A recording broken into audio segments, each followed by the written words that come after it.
any spectator going onto the court or interrupting play in any manner will be ejected and subject to arrest. We thank you for your cooperation.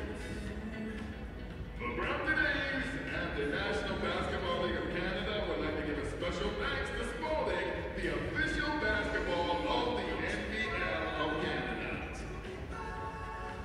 Hey fans, the A's would also like to thank Mr. Paul Bertoli, who is the official photographer of the Brampton A's. The music this afternoon will be provided by DJ Romeo. Hey kids, you can come learn from the pros this summer at the Brampton A's Skills Camp, July the 14th to the 18th, open to ages 6 to 12. Campers will have fun learning all the fundamentals of the game. Early bird registration is now open. Space is limited, so reserve your spot today at BramptonA's.ca. Fans, if you want to watch exciting playoff basketball, well, look no further than the Brampton A's. Game 3 of the Central Division semifinals between the London Lightning and the Brampton A's takes place Saturday, March the 8th at 7 p.m. right here inside the Powerade Center. Get your tickets now.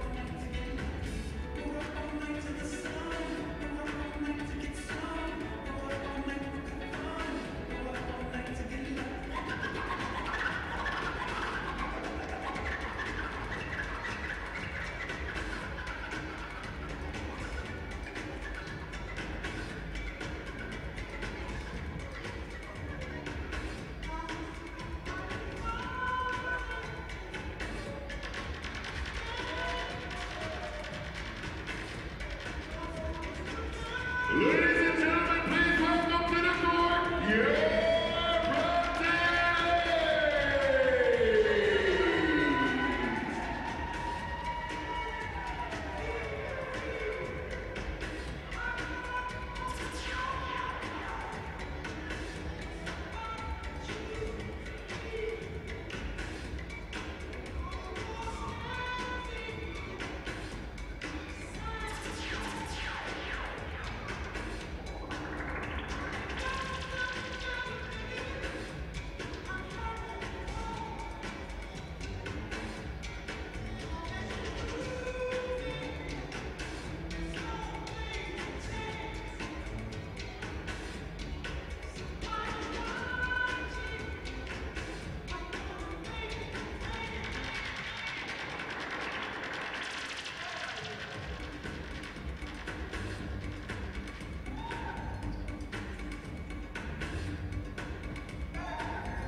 Good afternoon, ladies and gentlemen. We are here at the Powerade Center. Paul Johnson, Megan McPeak. Paul, it is officially playoff time. The real season has finally begun here in the NBL, and the Brampton A's are making history as they are hosting their first ever playoff series. And what a way to kick it off then against the London Lightning. Well, I got to tell you something. Making history indeed. The inaugural season of the Brampton A's with an unbelievable season. I believe it was 27-13 on the regular season of the 40-game season. The Brampton A's finishing second in their division, second in the overall league, and going up against, how fitting, the defending champions, London Lightning. If you want to knock anybody off, why not it be the defending champions in the first round. But this is probably one of, if not the most anticipated and exciting matchups in the playoffs, and it's happening in the first round, which kind of in a way is a little disappointing because you want it to be that matchup in the final, or at least in the semifinal of the Central Division. But why not do it in the first round?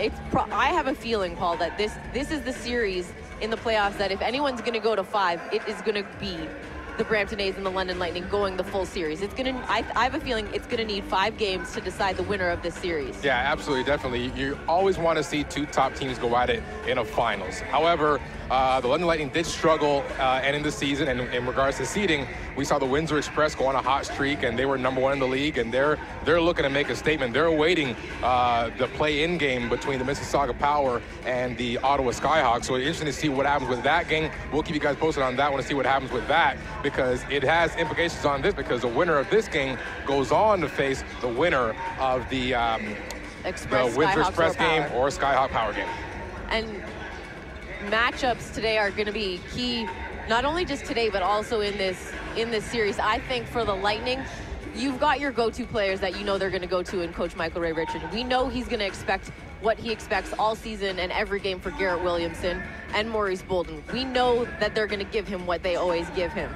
But I think for the Lightning to be successful, they're going to need an impact player like Jermaine Johnson to be successful and to stay out of foul trouble. Then they're going to need their silent leader, I like to call him their silent leader, in Elvin Mims, who leads their team in rebounding. You've got 2 guys in Jermaine Johnson and Dwight McCombs, recently acquired from the Power and the Skyhawks, and you have a guy like Mims who leads the team in rebounding. And then you've got Greg Cermak, a 6'8" forward who stretches the defense so wide that slashers like Steph McDowell and Tony Bennett can live with him shooting the 3 because it opens the lane for them.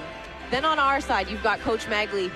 We know that what you're gonna get from Cedric Moody and Avaldes Zabez and Flen Whitfield and Kevin Francis. But I think the big man for them is going to be Cavell Johnson, and how he is going to use his agility and quickness and athleticism to his advantage. He is much quicker than Jermaine Johnson and Dwight McCombs. He needs to use that to his advantage as well. Try and stray away from that jump shot that he likes to fall for. When he does that and it's not falling, we find him getting into foul trouble. Then we've got Melvin Council. I like to call him our silent assassin. Yes, not indeed. because he can knock down shots, but because he manages to get into the paint with such ease and creativity. He is such a crafty ball handler that he gets in there, splits defenders, but finds the open shots for his shooters and also creates his own shot.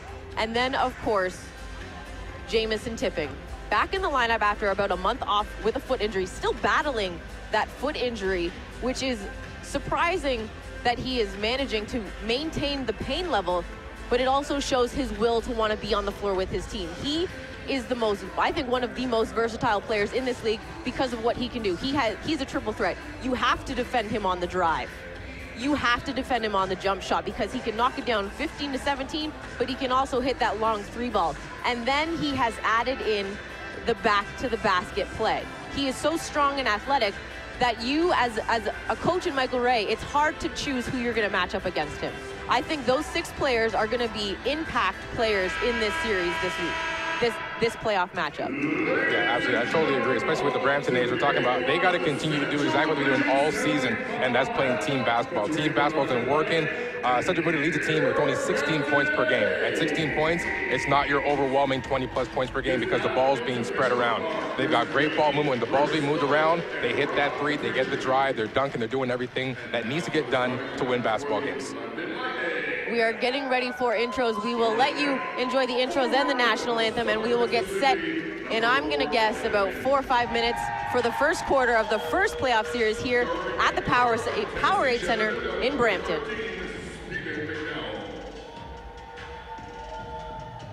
Starting at the guard from St. Joseph's, PA, number 15, Garrett Williamson. Starting at forward from Kansas State, number 23, Tim Ellis. And starting at forward from College of Charleston, number 44, Jermaine Johnson.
Romans, 300 inches, where the Trojans, baby, we living in the moment. I've been a menace for the longest, but I ain't finished. I'm devoted, and you know it, and you know it. So follow me up, 'cause this shit about to go. I'm doing 500, I'm out of control, but there's nowhere to go, and there's no way to slow. If I knew what I knew in the past, I would have been like that on your ass.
Welcome back, ladies and gentlemen, as we are getting set for tip-off here at the Powerade Center. Very quickly, your starting lineup for the visiting London Lightning: Elvin Mims, Stephen McDowell, Garrett Williamson, Tim Ellis, and Jermaine Johnson. For the Brampton A's wearing the white uniforms, London will be in their road blacks. Evaldez Zabez, Kevin Francis, Cedric Moody, Cavell Johnson, and Scotty Harrelson. Paul, it's game one. What are you expecting from not only both teams, but from both coaches getting set for game one here in the first round of the playoffs? Well, this is game one. You got to get rid of the jitters, right? I'm looking for the Brampton A's to come out here and play exactly the way they've been playing all season. Get rid of these jitters. You got to get their first basket out the way. That's first of all. Then you got to get the first quarter out the way. Then you got to get the first half out the way. Then you got to get through that grueling, very difficult fourth quarter basketball, which Brampton A's they've been having a tough time, but they've been coming out with some clutch victories the past couple games, winning 4 in a row by single-digit points. So they're going to have to really find a way to get those firsts out of the way. And once they get over that hump, then they should be a little bit more smooth sailing, but it's not going to be easy. London wants to defend their title. They want to go 3 in a row. So they're going to have a very difficult time with the Brampton A's. And a congratulation goes out to Jenna Tipping-Crone and her husband Brad on their happy arrival of their baby boy early this morning. How about that? We were able to find out from brother Jameson and sister Jackie here. So congratulations to the Tipping-Crone family on the arrival of baby Keelan Tipping-Crone. As Evaldez Zabez, like you said, gets the first bucket out of the way and puts the A's on the board first, 2-0. And at halftime, Paul, at halftime, we will have our halftime entertainment, but as well, Rick Bodiford of the Brampton A's, currently out with after ACL surgery, as they call a travel on Jermaine Johnson, will be joining us at the half to give us a player's perspective, essentially, on what's going on in the first half and what to expect for the second half. So keep tuned in for that at half. Definitely can't wait for that. I was going to mention before, what a great birthday gift for Keelan to have a win for the Brampton A's. How about that? It's a good day. You get a playoff day. Fantastic. Jameson's an uncle. There you go. Jameson and Jesse essentially there you go. are uncles. Of course. How about that? As Kevin Francis, long 2 as the shot clock's expiring. So the A's open scoring with 2 quick buckets here to start the first quarter. And I like this. There's 2 quick buckets, and they're 2 different buckets. A jumper from the outside and a layup. So they're doing things. They're not trying the same thing over and over again. They got to continue to do that all game and frustrate that London defense. Now I talked to, they're going to get an offensive foul. Good defense by Cavell Johnson, and that's 1 foul right now on Jermaine Johnson that we mentioned right at the beginning of the show, talking about what he needs to do, and one thing is stay out of foul trouble. Yeah, absolutely. Jermaine Johnson's a key player for these guys. He's tough on the inside. He can grab boards, and on the post, I don't know anybody in the league that can stop him. He's an unstoppable force underneath that basket. But if he gets into foul trouble, that's his kryptonite. Moody on the drive, one-handed off the glass, gets it to fall. So a 6-0 lead early here in the first quarter. Williamson now over to Mims. And I was talking with assistant coach David Cooper prior to the game about what the A's are really going to look for to stop this London Lightning. And one of the things he mentioned was contain them as Scotty Harrelson in transition misses. Cavell Johnson fighting for the rebound, and the timing of Steph McDowell able to come up with that pick. And going back to what Coach Cooper said, it was containing but also running their 3-point shooters off of the 3-point line. And those 3-point shooters, we mentioned Greg Cermak, but also Greg Cermak, Zane Johnson. Yes. And then they've got guys like Maurice Bolden and Garrett Williamson that can also knock it down from long distance, and Tony Bennett, and also Steph McDowell, who is a streaky shooter, but we saw in Friday night's game to end the regular season, he lit it up from the 3-point line. You were coaching track. Yes. But the show he put on as Garrett Williamson finally gets the Lightning on the board, the show he put on in the second half was unbelievable. He was unconscious as Cavell Johnson gets it to go off the glass, unconscious, 2 steps over the half-court line and was lighting it up. Wow. It was beautiful to see. No matter how good the defense was, there wasn't really anything you could do. Williamson tries to backdoor pass it to Jermaine Johnson. He loses the handle, so a turnover there by the Lightning. And that's one thing the A's need to do is convert off of the turnovers. Yeah, I was away this past Friday at York University for a track and field meet, Nike Championships. However, I was trying to keep track. I was following along at sportslive24.net, trying to keep up, and my heart was going up and down with that game, and it felt like a playoff game. It did have a playoff feel to it, and that playoff feel is, flowing over into this afternoon's game right now. Cavell Johnson, nice pass from Moody to Johnson on the drive, gets it off the glass. We're so used to playing at nighttime that we're so used to saying tonight. But it is an afternoon game, our first Sunday game in the afternoon at the Powerade Center. The guys have played a few games on a Sunday. Mims, that long mid-range game, he is very consistent in that 15 to 17-foot jumper. He is very, not just consistent, he's almost automatic. Misses that one, but almost automatic in that mid-range game. He's one where if you take him mid-range, if I have to choose between him mid-range, Paul, and Zane Johnson or Greg Cermak on the three-point line, I'll live with them taking the three because he's that consistent and automatic in that mid-range game. Yeah, a couple weeks ago here at the Powerade Center, he was just lighting it up from the elbow. And then a pass from Cavell to Scotty Harrelson goes out of bounds, just a little too high for Harrelson to control it and bring it in. A 10-to 8-point lead, just 4 minutes into the first quarter here at the Powerade Center. A's with the lead. Screen from Johnson, McDowell with it, tries to go down to Ellis. Moody tries to go for the steal, misses. Johnson, though, there to clean up the glass. He'll call that one a pass. He'll call that one a pass. Tim Ellis is hoping that our stats crew counts that as a pass. Unfortunately, they won't. If they're not going to do it for Valdez, they won't do it for Tim Ellis. Every shooter, when you airball and someone else catches it, you hope that they count it as a pass. As Scotty Harrelson's three's off the mark, and he's another player for the A's that's going to need, as McDowell loses his footing. Coach Michael Ray wanted a foul on that. The ref felt that he lost his footing prior to what could have been a block on Valdez, but another turnover by the Lightning. But going back to Harrelson, the last, I'm going to say 4 games of the regular season, 3 games, as Kevin Francis can't connect on the layup. He hasn't been as consistent from 3 as McDowell launches, and CJ comes up with the rebound. He hasn't been as consistent from 3 as he normally is, and as we are used to seeing Valdez Zabez on the fast break. Nice pass, lead pass from Moody to get him out in transition. Yeah, think about Scotty Harrelson. He had a great second half of the season. He started off just hitting those. He wasn't getting as much playing time, but once those three-pointers started going in, then it was easy for Coach Mack to say, hey, listen, Scotty, you're in. And he ended up finishing 6th in the league in 3 points made, 3 points per game, and 3-point percentage. Francis comes up with the steal after Johnson tries to get it to Williamson. Moody in transition, nice pass across court, and Coach Michael Ray wants a timeout as the A's open up the scoring in this first quarter, 15-4. And if I'm Michael Ray, I'm unhappy with the way my guys have come out. Yes, you may disagree with the calls that the refs have made or not made, but the Lightning are not playing the way a championship team that is going for a three-peat should be playing to open a game. Absolutely not. Like I was talking before with Scotty Harrelson, he's 6th. Well, there's one guy ahead of him who was in 5th, and that was Cedric Moody. Just hit that three-pointer right now, and I know Michael Ray is upset. This is not how you want to come out as a championship team. However, Brampton cannot look at this as London slipping. It's the first quarter. We've seen Brampton take leads on London in the first quarter and ended up coming short in the fourth. So they got to continue to maintain and play consistent basketball right throughout.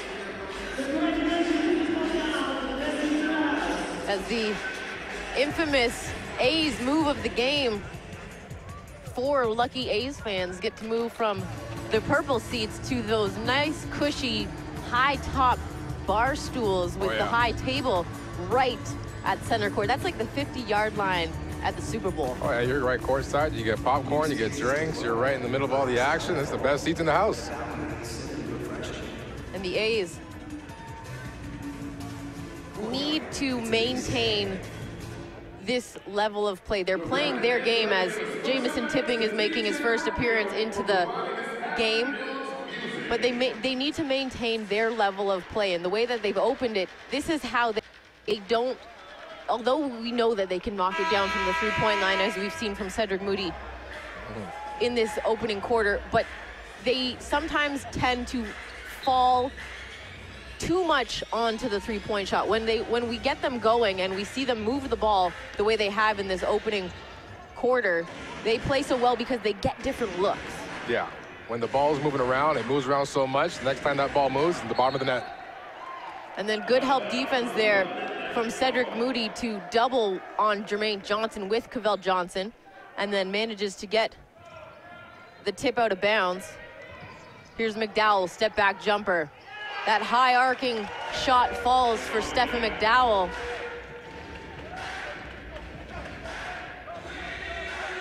Moody with it.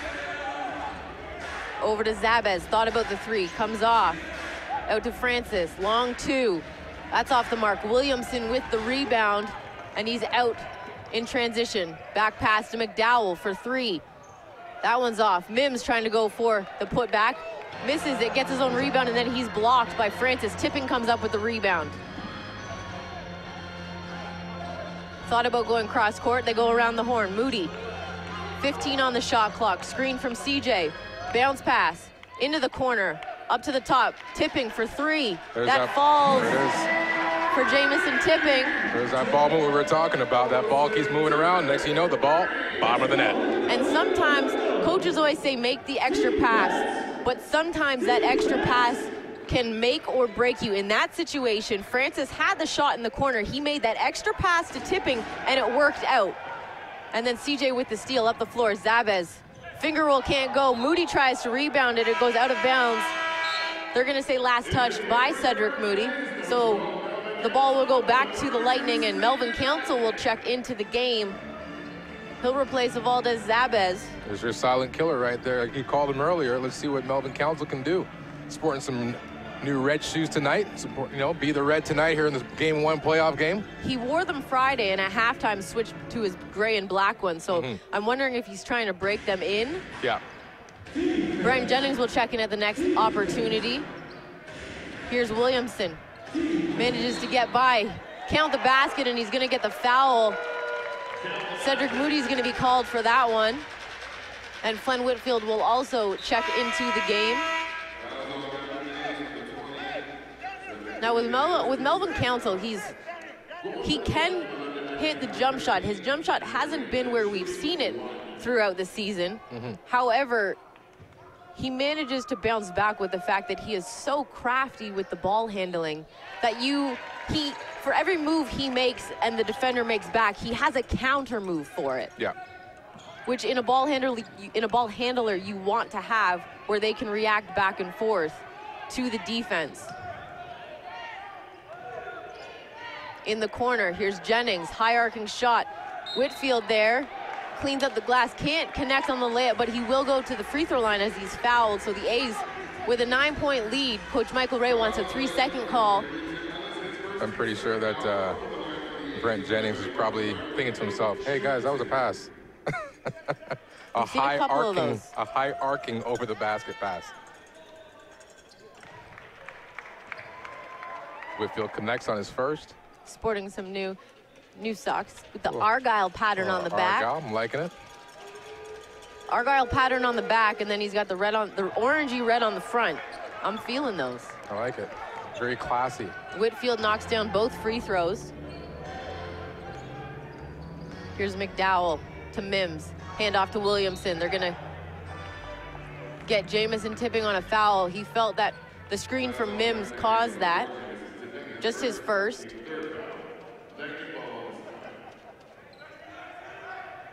On the inbound, Williamson gets it back. Out to Mims, long two. That falls for Elvin Mims, and that's that 15 to 17 foot range that he can knock down, Paul. Don't get him started, but it's the playoffs. This is when he's gonna want to get started. Whitfield, baseline jumper, that connects. There's the answer.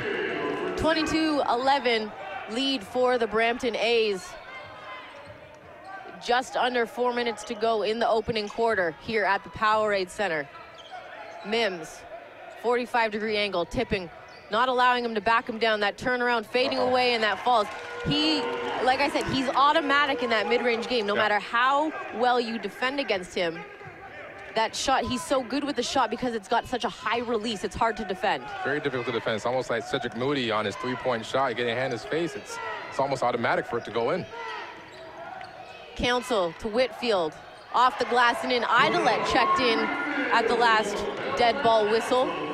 Slowly seeing Mims bigger- Whitfield show right now. And a bigger lineup on the floor right now for Coach Magley, with Melvin Council running the point. He's got the bigs on with him.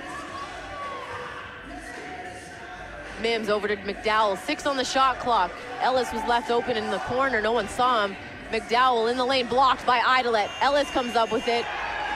Just in the nick of time. That was, if we had a replay opportunity, that I think might have been a shot clock violation. It was very close with the hand on the release on that ball. Here's Tipping. Williamson picks his up. Tipping on the drive, baseline to Idolet, blocked by Mims. Whitfield, though, he's fouled, and he'll go to the free throw line, and Coach Michael Ray unhappy.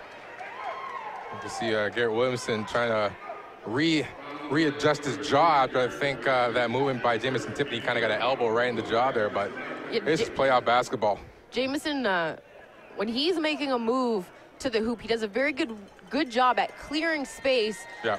Using his body to do it, but not doing it in a malicious way where he's trying to intentionally hit you. Right. And unfortunately, Williams caught the tail end of that move, and it's allowed in the game of basketball by the refs as Whitfield knocks down the free throw.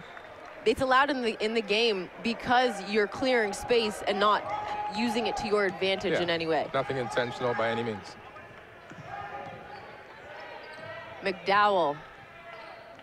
15 on the shot clock. A lot of time being taken off the shot clock by the Lightning with the dribble. Here's McDowell on the drive, baseline.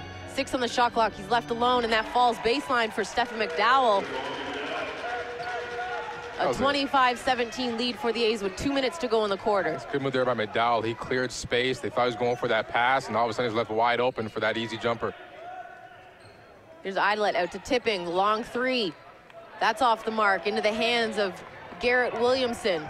Up the floor, comes back to McDowell, almost threw it away. McDowell, and that falls. That's what we saw Friday night for Stephen McDowell, and he cuts the lead down to 5, and that ignites the Lightning fans that have made the trip out here. Idolet out to Council, and that falls. There's the answer to the Steph McDowell 3, and for him to knock down the first 3 he's taken this afternoon, I'm hoping that's a good sign, because that's the best looking shot he's taken in a few games that we've seen from Melvin Council. Definitely a good sign for Council. Williamson wants a screen, back to Mims. Tipping, trying to come up with the steal. Out of bounds as Mims tried to save it off of Jamison Tipping. He threw the ball back, but it bounced off the out of bounds line and back off Tipping. So a good eye there by the referee to see that, and the Brampton A's will get the ball. Here's Council, under a minute to play, 8-point lead for the A's. Jennings, 13 on the shot clock. Whitfield has it with 10, wants to hand it off. Jennings driving baseline, blocked by Williamson, gets it back. That one misses. Ellis with it now. Michael Ray telling Steph to go. He wants to try and go a 2-for-1 floater in the lane. Doesn't fall. Jermaine Johnson, and Jamison Tipping's gonna pick up a foul from behind as he swiped at the ball. I want to give a quick shout out, getting his jersey lifted in Philadelphia, Allen Iverson. Just want to salute Iverson because that McDowell crossover was very Iverson-esque. Iverson getting his jersey officially retired in Philadelphia last night too. Yep. Nice speech when he was there. McDowell in the corner, rims in and out. Jennings with the rebound. Over to Council. They can play for last shot in the first quarter, 8-point lead. Coach Meggs calls out the play from the sideline. 12 on the shot, 12 on the clock. Idolet comes up for the screen. Council uses it, driving in the lane, kick out, Idolet. And that falls for Stephen Idolet, and that takes a lot for you to shoot that with confidence and knock it down at the end of the quarter. The A's with a 10-point lead, 30-20 over the London Lightning. Right here, the best fans around. Brampton fans, make some noise! Come on the main court, put your hands together for the Lady A's!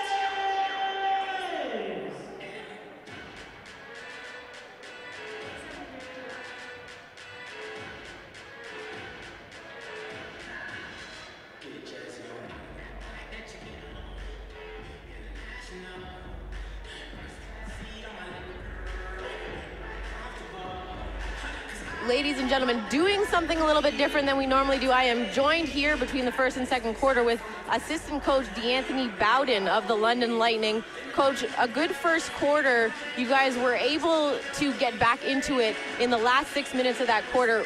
Are you unhappy with the way they started, especially when you guys are back-to-back two-time defending championship team? Not necessarily the way you want to start into the playoffs in your first game. Well, they're at home, right? So you expect them to come out with some fire because they have to protect their home court advantage. But, I mean, we stayed in the game, down 10, going into the second quarter, 48 minutes a game, right? So you can't start panicking because everything don't go your way at the beginning of the game. So we could have played better, but we're pretty much satisfied with where we're at. Now getting ready for the second quarter and the rest of this half, what do you need to do to get Williamson's shot falling? They've been able to defend him a little bit better than what we've seen throughout the season. What do you expect him to do, and what are you going to do to get him open for shots? The good thing about Garrett is, like, every team that we play, they're gunning for him, right? They feel like if they take him out of the game, that's, you know, the method to beating us. But the good thing about him is he plays 42 minutes a game. Right? He pushes himself and he has that energy, so it doesn't really matter. Like, of course they'll have the energy and try to match his energy right now, but he'll still play, and they have to match his energy towards the end of the game. Now, I've said this is probably the most anticipated matchup in the playoffs. It's disappointing that it has to happen in the first round. What are your fans expecting from you guys and this matchup going into? I think it's going to go 5 games personally because of the intensity between it. Right, well, like you said, I mean, we are the two-time defending champs, and a lot comes with that, right? So every time we play somebody, we get their best every night out. Our fans know what we can do. They've seen us play games like this all year. We've had great matchups with Brampton throughout the year, so our fans pretty much, they're pretty much behind us. As you can see, a lot of them traveled up to this game, so we'll be fine. All right, Coach, I'll let you get back to the benches. The second quarter is underway. Good luck in the second quarter and the rest of the game, and I'm excited for this series. All right, thank you very much.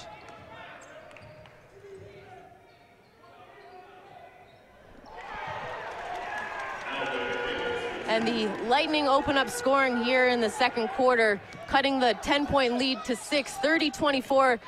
That was assistant coach D'Anthony Bowden of the London Lightning.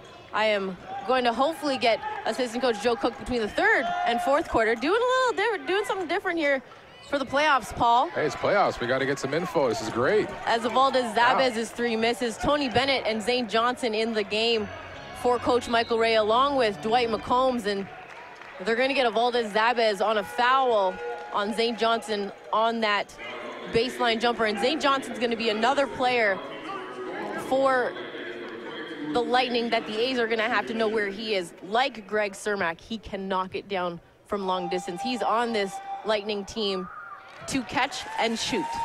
That is his role. He knows what to do, and he knows how to do it, and he does it well for Coach Michael Ray. Well, it's going to be an interesting matchup. I'm actually surprised to see that there were no substitutions for London in that first quarter, even though they have not had the lead at all in this game. And that's one of my keys I was looking at in that first quarter, is that Brampton's held the lead and they have not looked back.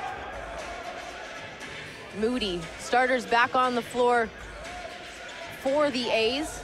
Here's Johnson, 6 on the shot clock, going against Zane Johnson. High shot.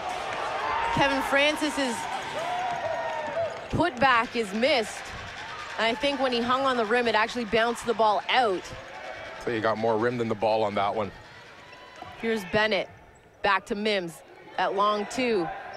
And that air ball's into the hands of Scotty Harrelson. You don't see that often from Elvin Mims. Definitely a rare miss there. Here's CJ. Got caught picking up his dribble. Francis gets McCombs off the floor, misses the layup on the drive. A lot of contact, no call. London fans wanted, and an offensive foul is going to be picked up by Cedric Moody. London fans wanted an offensive foul on Francis that last time down. Unfortunately, they get it, but they get it on Garrett Williamson.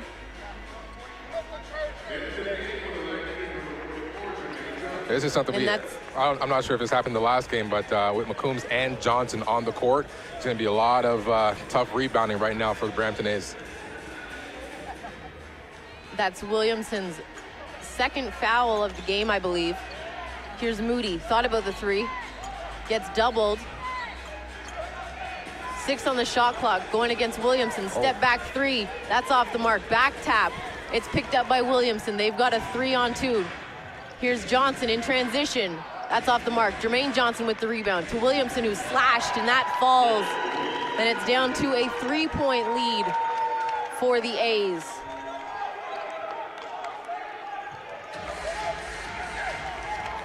(30-27). This is how you respond in the second quarter as a championship team. Harrelson, that jumper just below the foul line falls, so hopefully that's what he needs to get his shot going from long distance, just to see it go in the hoop. Sometimes as a shooter, that's really all you need, is just to see your shot fall. And it works in both ways. It works as a way to mess up the defense. They expect you to shoot threes. When you're not shooting threes, they don't expect you to shoot, which can leave you wide open in some cases.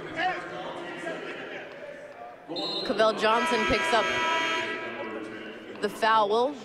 Dwight McCombs will go to the free throw line.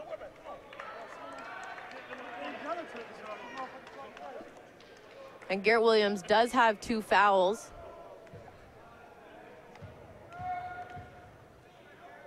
That one just Cavell's first.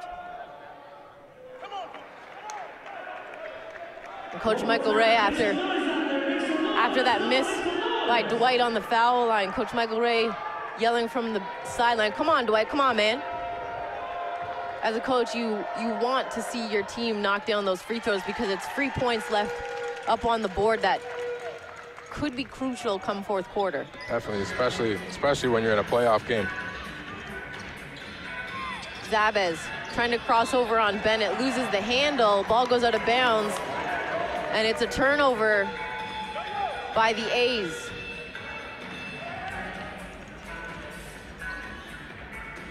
(32-28) lead for the A's. Just 3.5 minutes into the second quarter. McCombs manages to get his way in the key, then gets the layup to go, makes it a 2-point lead. I think, although I respect Kevin Francis so much as a defender, I think that matchup with him and McCombs defensively is at a disadvantage for Kevin Francis. Jump shot in the corner by CJ is missed, and that's what we mentioned at the top of the game. We don't want him to start falling in love with the jump shot. When he's in the paint, he goes to work, and he excels so well in the paint. McCombs trying to back down on Francis. Good defense that time down by Francis. Makes me eat my words. As Zane Johnson gives the Lightning their first lead of the game. Catch and shoot is what he's on the floor for. And Coach Magley wants a timeout to talk things over, as the second quarter, not the way the start they wanted after that first quarter they had. Yeah, when you're looking at Kevin Francis trying to battle Dwight McCombs, he did a really good job that time, but it's kind of one of those things where you got to pick your poison. Who do I choose, McCombs, Johnson? It's a pick your poison. It's a mismatch either way. They just got some really big men on the inside. Just got to try and find ways, play hard defense. We saw that he's capable of playing defense. I'm just going to continue to do that throughout this entire game.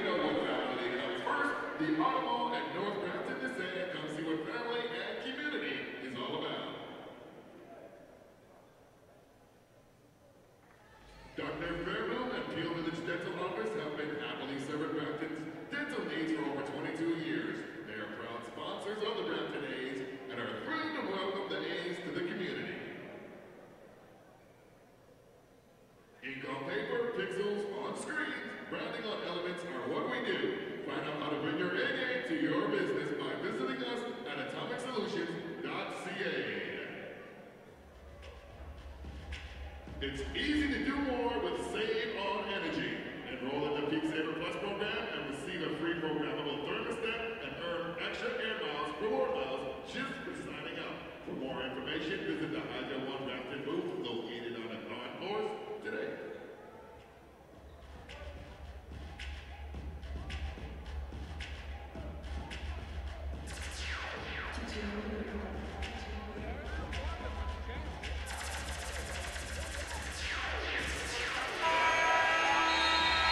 Coming back out of the timeout that Coach Magley called, it was the right time to call a timeout. The Lightning went on a 13-point run, a 13-2 run to start the second quarter, and the A's need to respond after this timeout. Moody, 10 seconds on the shot clock. Screen from CJ, long three, and that falls with the taller McCombs coming out at him, and that was shot from Ball State. Yeah, that's definitely, he just shot that from his alma mater. Jamison Tipping will check in at the next opportunity. A's back with a 2-point lead along with Idolet.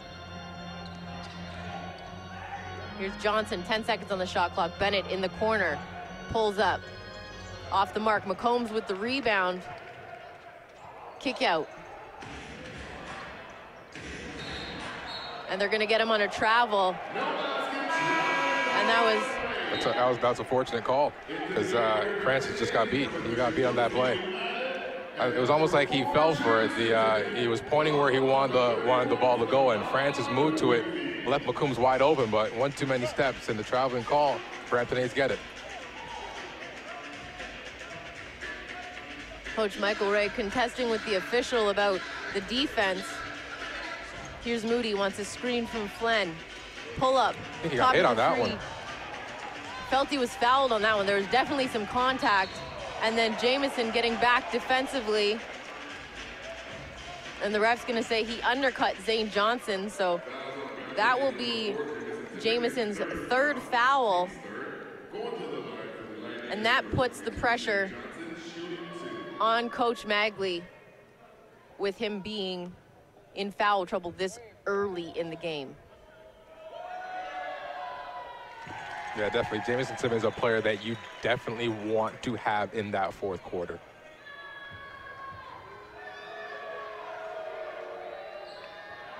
Johnson goes 1 for 2 from the foul line, and Melvin Council will come up off the bench. Here's Moody, down low to Idolet. Handoff back to Moody. Off the glass and in. And Zane Johnson felt that he was hit on that drive, but that was a clean screen by Steven Idolet. Once he handed it off, he did not move position. Almost looked like a play you write in a book. Here's Jermaine Johnson, spin left baseline. McCombs on the rebound, can't get that one to go. Ellis on the rebound. And he comes up with the loose ball, down low to Johnson. Trying to back down on Idolet. Idolet, good defense, kick out. Bennett pushed off the three-point line on the drive.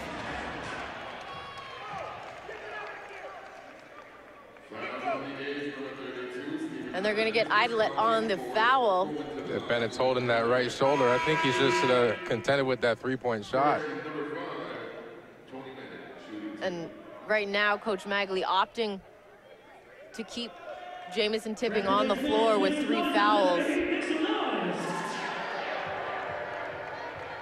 The only thing I'm worried about this is how long can you keep him on the floor for in this second quarter before you risk him picking up another foul. Well, it's faith in the coach that, we saw Tipping after he took that last foul, go to the referee, talk to him, find out what's wrong. We mentioned in games all season long, the better relationship you have with the ref and the better basketball you play, the calls will start to go your way. Here's Moody. I thought he had the angle to take that initial shot before he put it on the floor. Going against McCombs. Passes out to Whitfield. 7 on the shot clock. Whitfield's going to get caught on a travel.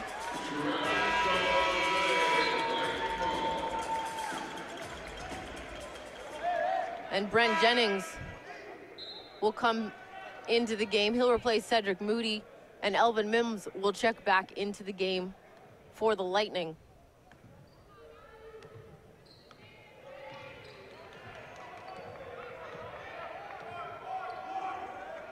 Here's Bennett, back to Mims. Handoff to Johnson. Top of the key, 3 ball, that's no good. Whitfield with the rebound, up to Council. Here's Whitfield, over to Tipping, 16 on the shot clock. McDowell will check in at the next opportunity. Tipping out to Jennings for 3. That's off the mark to the right, but Council's there for the long rebound. New shot clock for the A's, a 1-point lead, 37-36. That was a good move there. And they're gonna get Jermaine Johnson on a foul. Ref saying he was holding, and he just picked up a technical foul contesting that call by the ref. Now the worst thing that you can do as a player is take the foul and then contest so much to the ref that didn't call the foul Yeah. and pick up a technical. I understand why he is upset. He felt he had position, didn't feel he was holding, but you never want to contest to an official that didn't have the angle to call the foul. If you have an issue, you need to go to the official who made the call. Yeah, it was just flashback to a couple plays earlier with Jamison Tipping on that last foul call. He didn't get upset. He went to the referee, talked it out, and, you know, he's on 3 fouls, so he knows better. But when you look at a guy like Johnson, he is definitely a key player that London definitely is, not just in the fourth quarter, but it's the entire game. We know it's a playoff game, so we can see right now that the emotions are high and they really want this game. So, but you gotta keep your emotions in check. Jermaine Johnson, just his second foul of the game. Melvin Council went to the free throw line for the technical fouls, was only able to go 50%, 1 for 2, making it a 2-point lead with just under 5 minutes to play in the second quarter. And the A's keep possession. The one thing about Jermaine taking that technical is we get possession back after the missed free throw by Council. Here's Tipping. 4 on the shot clock, 3 on the shot clock. They're not aware. Council launches it.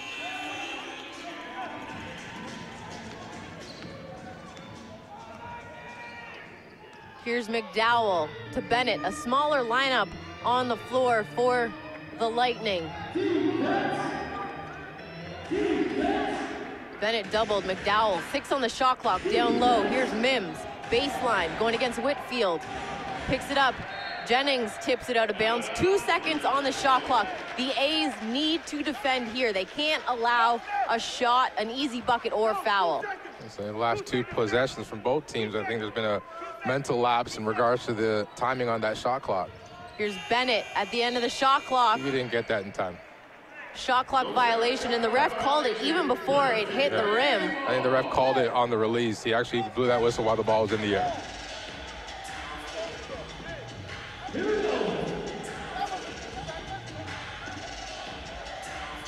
Council, 4 minutes to play in the second quarter.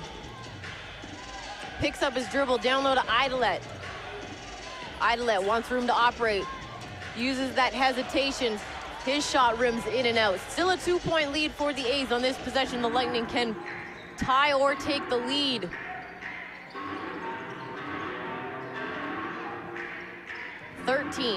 Here's Bennett. Cross court, one-handed pass to McDowell. Council doing a good job keeping him in front of him. McDowell lets it fly, misses. Mims with the rebound. He averages 7 a game. McDowell misses another one. And Coach Michael Ray visibly upset, understandably why they didn't reset the shot clock on that first shot.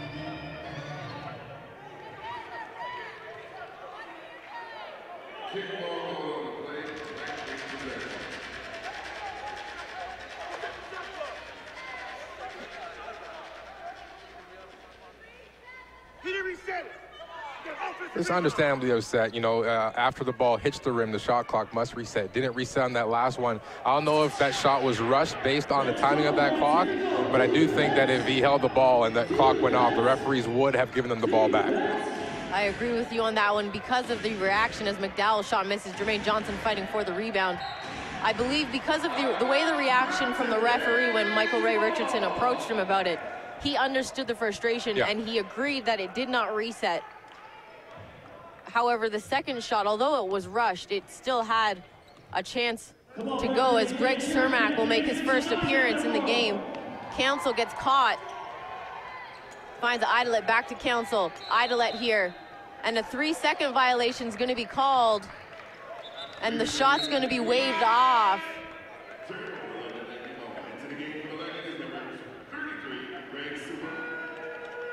It was one of those things that we mentioned earlier on in the season when players and coaches talk with the referee. Don't yell at them, don't bombard them. Just talk to them about what you're feeling and what's going on. We saw earlier in the first quarter, Michael was talking about a 3 in the key that wasn't being called, and now we see it. They're paying attention now. McDowell misses the long 3. Very... Uh-oh, here we go. I have to admit, that was well set up by Bennett. He waited and held on and timed that perfectly to get Idolet to turn. And unfortunately, Idolet picks up the foul. And the A's now in bonus However, on player control fouls, they don't shoot.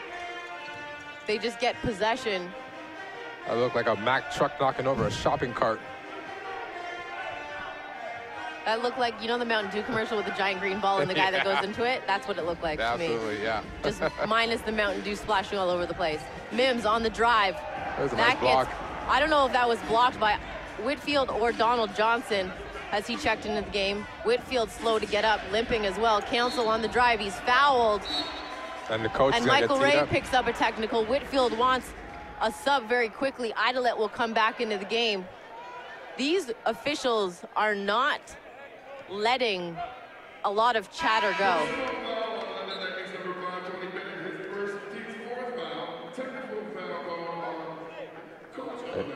And this early in the game now, Michael Ray is going to have to be very careful in regards to his speech. And they'll shoot. Coach Maggs was at half court asking the ref what shot first in this situation. They'll shoot the technical fouls first. Council misses the first one. And I unfortunately shake my head because the A's need to make their foul shots when they have these opportunities. Luckily, he gets 4 because he was the one who was fouled. Yes. So at least he gets a rhythm. He's on that one, didn't follow through all the way. He halfway put his hand in the cookie jar. He's got to put his whole hand in that cookie jar, and he does on that one. So 2 for 4 from the foul line. These foul shots. Melvin Council on that attempt. All these foul shots being missed. Brampton A's could easily have a 3-possession game, but unfortunately, we're stuck with a 4-point lead.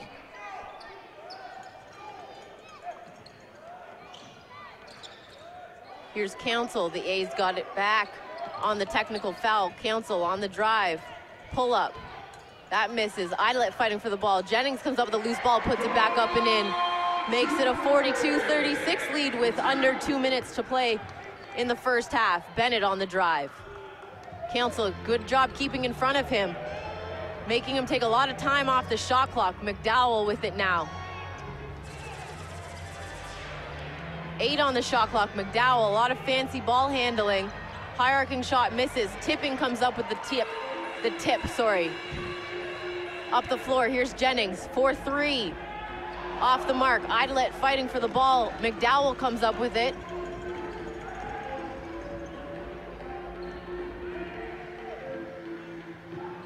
And Jennings has to be smarter when he goes to go off. Cermak down low, off the glass.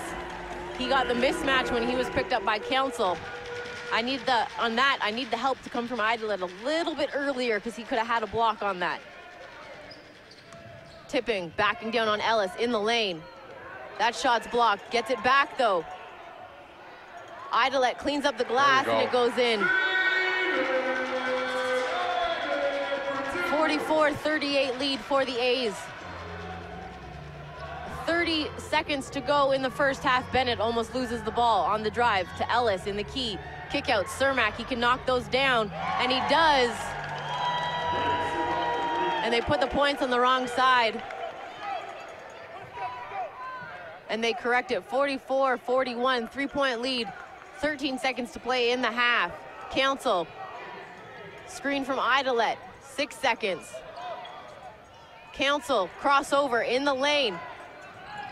Went off the glass, and they're gonna get a foul on Idolet.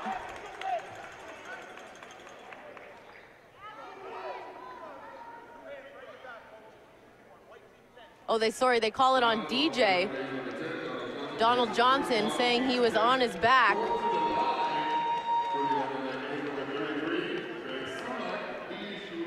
So Greg Cermak will walk to the foul line. Still 0.6 seconds on the clock if he makes both of these foul shots.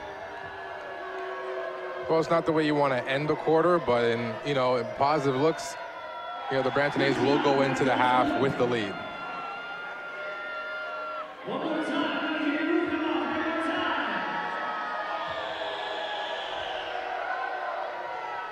Everybody went early on that one. Yeah. more than enough time for catch and shoot, as Brent Jennings misses at the end of the half. So going into the half, the A's with a 2-point lead over the London Lightning in game 1 of the first round playoff series, 44-42. We'll take a break here as the Lady A's take to the court. Well, look no further than the Brampton A's.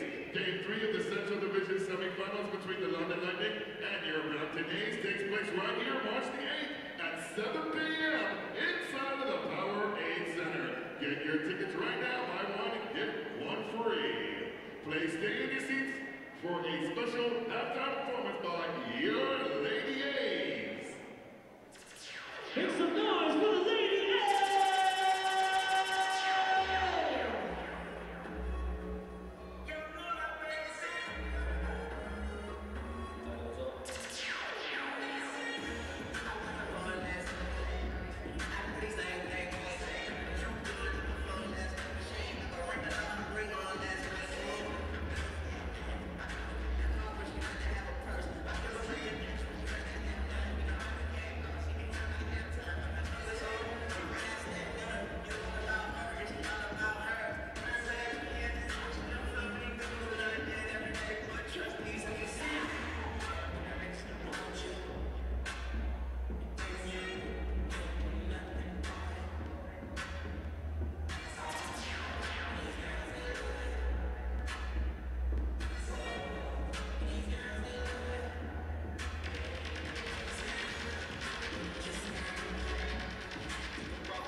A's fans, I am here at the half joined by injured player Rick Bodiford.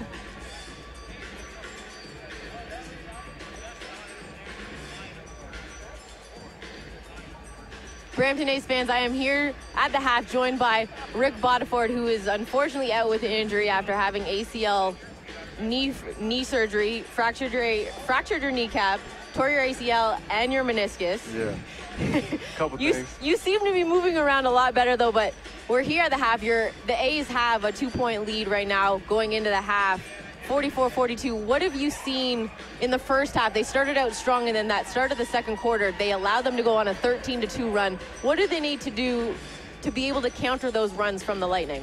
Like you said to begin with, they came out strong in the last couple of games. If you guys have watched, we haven't came out that strong. We usually start the game off with turnovers, so we came out strong. The basketball is a game of runs. They made their run, we made our run. But to keep it going and to continue to keep this lead, we have to stay the aggressor. We kind of stopped being aggressive as much because we got a couple players in foul trouble. But we need to stay aggressive and continue to rebound the basketball. We haven't turned the ball over that much, so continue to take care of the ball, and we're going to be okay. It's going to be a tough game, a tough series. Now, Jamison Tipping in a lot of foul trouble right now, going into the half with 3 fouls. He's just coming back from injury. He's been able to play the last few games to get his footing under him, still playing through the pain of that foot injury. But what does he need to do to maintain his play and stay out of foul trouble, because he's going to be key in that fourth quarter because of his versatility as a player for Coach Langley? Well, I'm not really worried about Jamison. He's a smart player. He's a physical player, so you're worried about his physicality on the court and how the refs don't call the game. They've been consistent a little bit, not on our end as much, but hopefully they'll pick it up in the next half. But I'm not really worried about Jamison. He's a smart player. He knows we need him, and he'll make the adjustment, and he'll be ready. I think we're going to be fine. Now going to the point guards, Zavaldis Zabas and Melvin Council, they've been interchanging throughout the first half. and the intensity hasn't dropped when Mel has come into the game for Eve. Defensively, what do they need to do to contend with Steph McDowell and Tony Bennett on the other end? Do the same thing they're doing to us. They're picking us up 90 feet, continue to pick them up, wear them out on the defensive end, and just keep contesting shots. Their two guards are taking a lot of contested shots. They're definitely offensive minded, so just contain them and make them keep taking tough shots and see how the ball hits the rim. We'll see. Now, you're stuck on the sidelines. What does it mean, the fact that you can still be here and be an impact player on the bench for your team? It means everything to me because, like I said, I love basketball, and just being here injured, I've been injured for 2 or 3 months now, and continue to be a part of the Brampton A's and be around. It means everything, and you can see the intensity on the court. Like, I can't even explain it as a player. I miss it so much, but I'm glad I get to be able to cheer my team on. It's fun.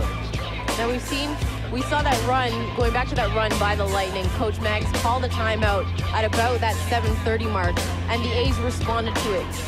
Can they maintain their intensity that they started the game with throughout this second half, because London is such a strong team and they never back down, especially being the back-to-back defending champions? The guys are ready. We know, everybody knows what's at stake. It's a playoff game, so it's gonna, like I said, it's a game of runs, but we're gonna be okay. I feel like we're the better team. We have the better shooters. So Brampton A's, we're gonna get game one. I'm positive of that. As long as we continue to stay poised and stay aggressive. As a 5-game series, how far do you think this series is gonna go? Do you think it's gonna go the full 5? It'll probably go to full 5. London's not no slouch, like you said. They're the 2-time defending champs. We never had another champ in this league besides the London Lightning. So they're going out, but they're not going out without a fight. So I expect it to go all 5. Ladies and gentlemen, again, joined by Rick Bodiford. Rick, thank you for coming and crutching your way over here. No problem. At the half. You took the long way, though, to get around. Came across the court and had to go back past the London bench, but I appreciate you coming down to the table and chatting with us and giving us your player perspective on the game and what we can expect from that second half. But what do you expect London is going to do in the second half to counteract what the A's are going to do? I think they're going to keep going inside because they have 2 big guys that are well over 6'9", 250, so they're bigger than us for sure. So I feel like they're going to try to pound it inside, but we have the shooters, and our bigs are not no slouches at all. They're not short, they're not weak at all. So it's going to be a battle down low, but I'm sure they're going to try to keep going down low and get easy baskets. All right, ladies and gentlemen, again, Rick Bodiford joining me here at the announcing table for halftime. We are going to take a break and get ready for the second half in the third quarter in game 1 here of the 2014 NBL playoffs right here at the Powerade Center. Thank you again, Rick, for joining me. Anytime. Just in New York. What's your favorite Chick-fil-A? Don't have one.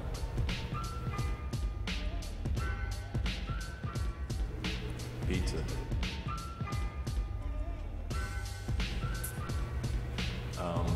So far, loving and good.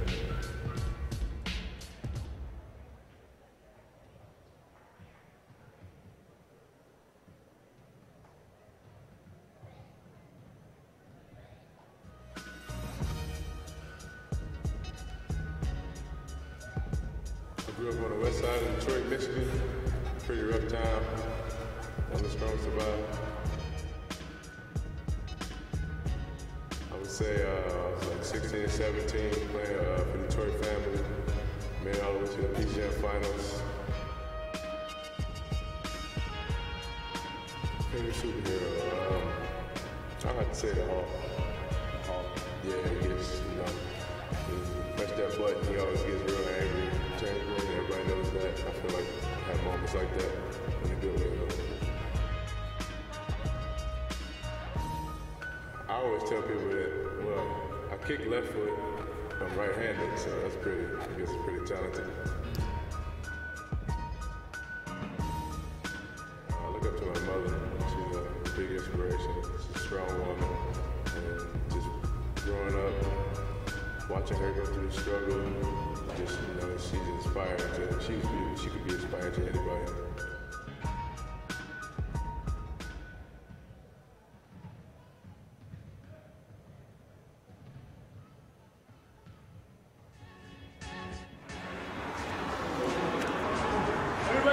I like the weather today, Daniel. How's the GTA 5 doing?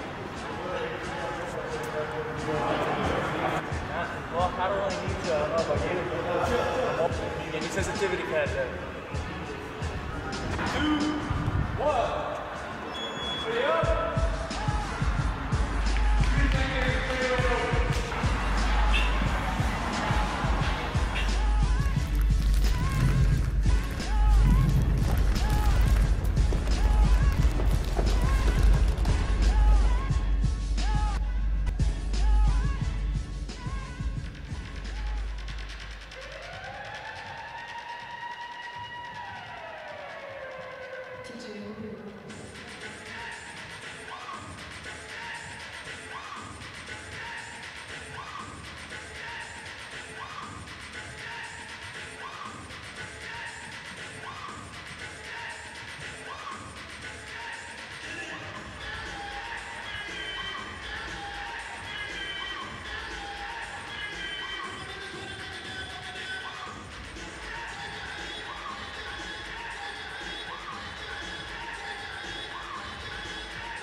For the protection of the players, fans, and the officials, and in the spirit of good sportsmanship, the National Basketball League of Canada requests that you refrain from throwing any object onto the court or if any participant. Such behavior can cause serious injury and violators will be ejected and subject to arrest.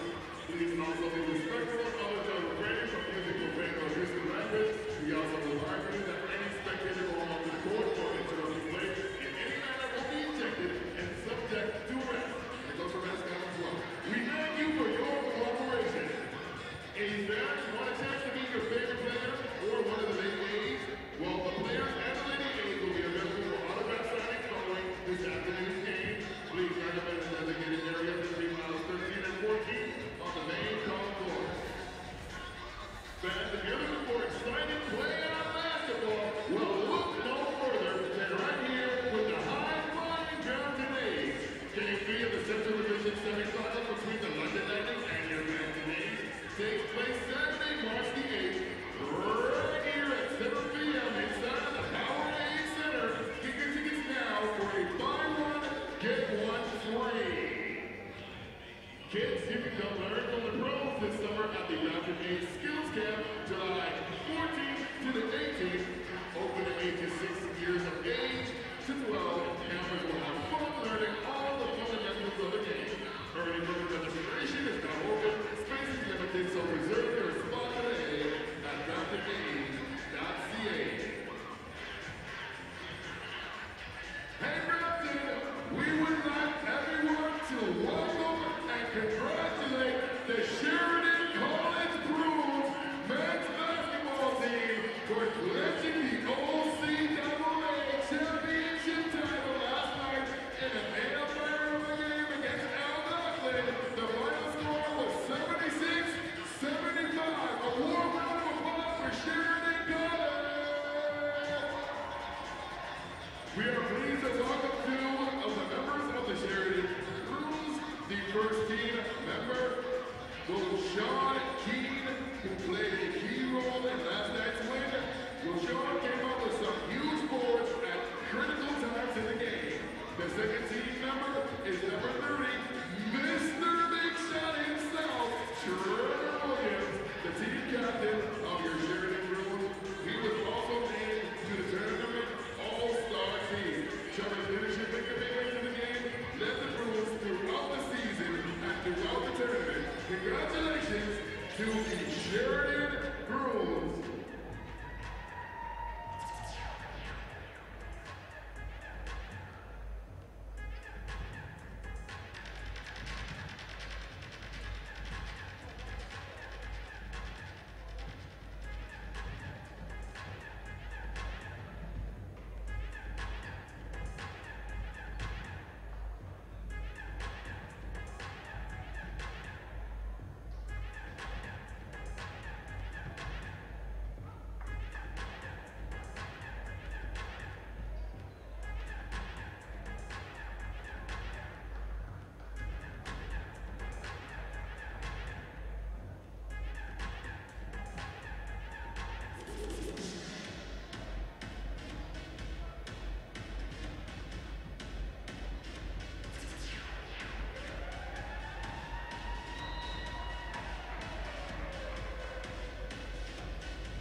Getting set for the start of the third quarter here at the Powerade Center. Megan McPeak and Paul Johnson. The A's went into the half with a 2-point lead. And at one point, Paul had a 10-point lead at the start of that second quarter, and London went on a 13-2 run. The A's were able to battle back.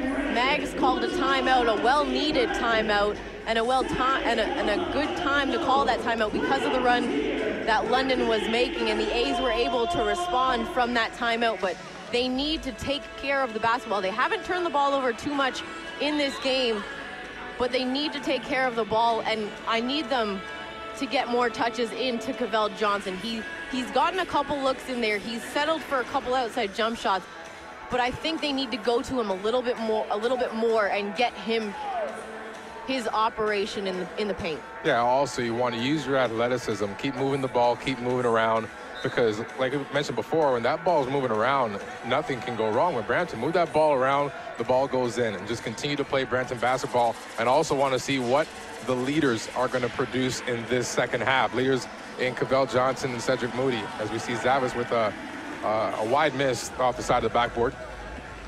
I think he felt on that shot he was fouled. They go to Mims, hand off to Williamson, spin baseline, misses the layup, and he's going to be fouled.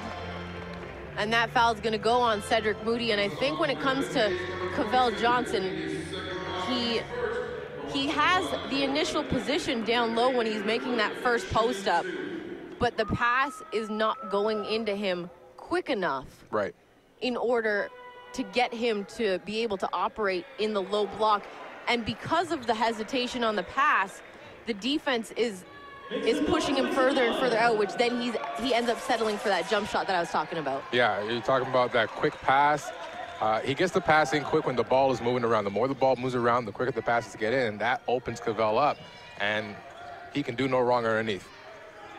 And I find when the A's get caught, as CJ gets a nice pass from Harrelson and knocks down that jump shot, I find that when the A's get a counter punch from the opposing team, they tend to go into the one-on-one basketball, and that's what we saw at the start of that second quarter when London went on that run. The A's turned into a one-on-one team, and that's not who they are. No, definitely not who they are. They've been a team game. They've been a team-playing game all season long, and they got to continue to do that right here in these playoffs.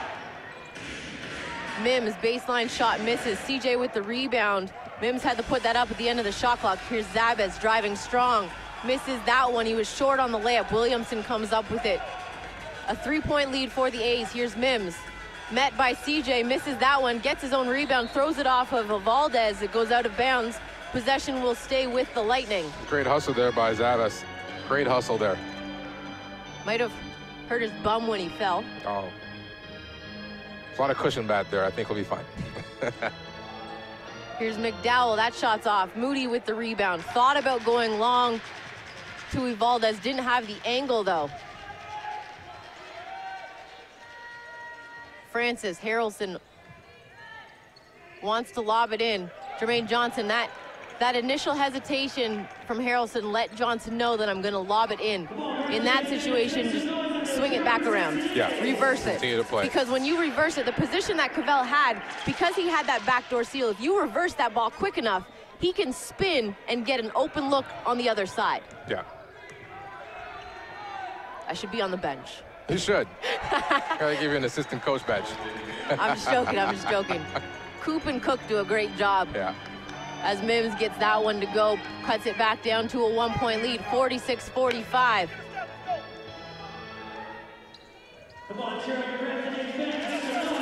Zabez, 12 on the shot clock. Moody with 10. CJ had that position but was high. Moody back to CJ, thought about the shot, takes a dribble in to the lane, gets it to go. Great decision there. Had the defense flying out at him, was able to use his dribble and get in the paint. Looking like a point guard there. 48-45. Williamson trying to back down Moody. Just below the foul line. That one misses. Francis comes up with it. Up the floor, Harrelson left open. Hello. And that falls for Scotty Harrelson, and he finally gets one to fall. Makes it a 51-45 lead. I gotta tell you, if the Scotty Harrelson School is in session, we can look for some lights out here. Johnson going against CJ. Help comes from Moody. And they're gonna get Moody again on the foul. And I believe that's number 3 on Cedric Moody. Yeah. He is leading. Moody and Mims are leading all scorers with 10 points apiece. Who would have thought that in a series between 2 of the best teams in the league, your leading scorers in the third quarter would have 10 points only? Oh, it's been one of those games. This is one of those nitty-gritty playoff games that, you know, you're gonna have to take the points when they come in. Zabez, Moody. Back to Zabez, 10 around the horn. Here's Francis for 3. That's off the mark. Moody comes up with the rebound. New shot clock for the A's. See, this is where I want to see Moody shift over to that 45-degree angle and get CJ on the low post and get him to go to work in the low post. They go into Francis, though. Fading away, still gets the shot off. Mims comes up with the rebound.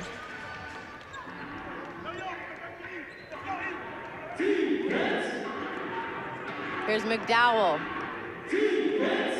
13 on the shot clock. Screen comes from Mims. Good hedge by Francis on that defense on the screen. Down low to Mims. 6 on the shot clock. Trying to back down on Francis. Spin, count the basket, and they're going to get Kevin Francis on the foul. And that's just Francis's first foul.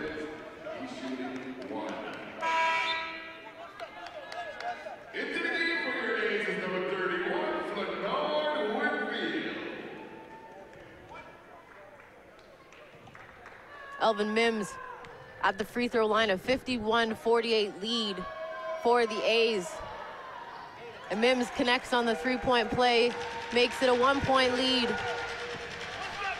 Or sorry, a 2-point lead. Zabez in the lane, doesn't fall. Ellis with the rebound. Up the floor, Williamson going against Harrelson, crossing over. Harrelson, good defense to cut him off. Williamson in the paint, blocked by CJ. Harrelson comes up with the rebound, and then they're gonna get Tim Ellis on a foul from behind. So a good job there defensively by Harrelson. He normally doesn't check up on Williamson, but was able to defensively get back in transition and cut off that baseline drive that Williamson loves to try and go after. That's great support there for his defender there. I love the support there. Great team play by Brampton. Great team play. Here's Zabez. Miscommunication between Zabez and Harrelson. Looking like Ginobili just passing to a referee on that one from the other night down in San Antonio. Melvin Council will come into the game for the A's. He'll replace Valdez Zabez. Here we go, Brampton A's fans. Make some noise as they cheer on the Brampton A's. Here's Mims, Williamson in the lane. Whitfield comes up with the rebound. Good job by Whitfield to protect that ball and use the strength to hold on to it. Down low to CJ. Out to Moody. Long 2. That doesn't fall. Elvin Mims comes up with the rebound.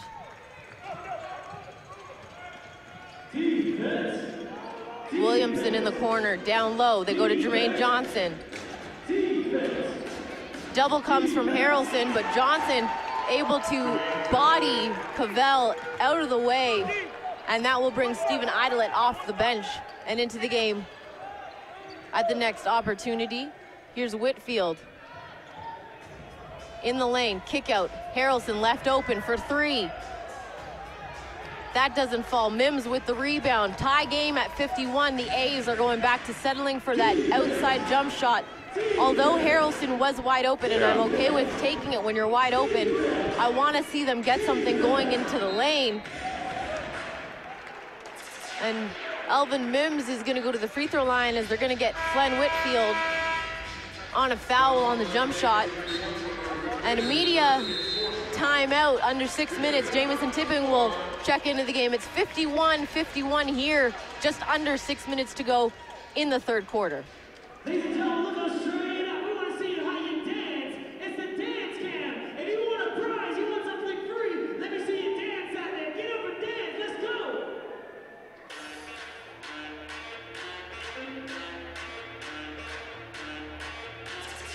Yeah, come on, let's see you dance. Let's go.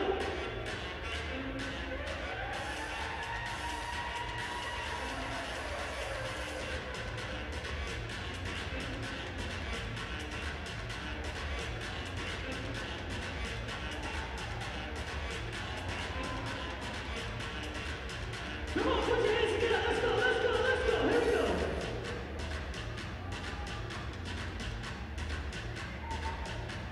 That's right. Let me see you dance out there. Come on, Brampton. Let me see you dance out there. Hey kids, come learn from the pros this summer at the Brampton A's Basketball Skills Camp, July 14th to the 18th, open to boys and girls ages 6 to 12. Campers will have fun learning all the fundamentals of the game. Early bird registration now open, space is limited, so reserve your spot today at BramptonA's.ca. A's fans, the Brampton A's would like to give a special shout out to the official photographer of the Brampton A's, Mr. Paul Amatore.